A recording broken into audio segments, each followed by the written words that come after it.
Chapter 10, number 25. The outer edge of a rotating frisbee with diameter of 29 centimeters has a linear speed of 3.7 meters per second.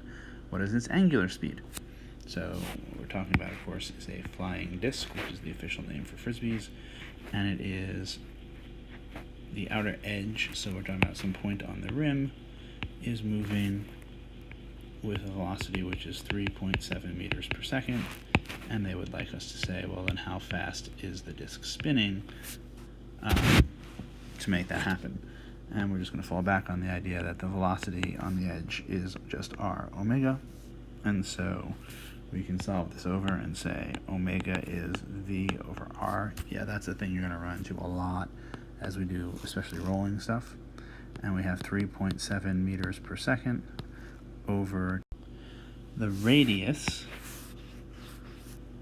but we have the diameter, so we need to remember that we have the radius is going to be 1/2 of 29 centimeters. And then we need to convert centimeters to meters. 1 meter is 100 centimeters, so as to get everything to cancel out nicely and be in the right units.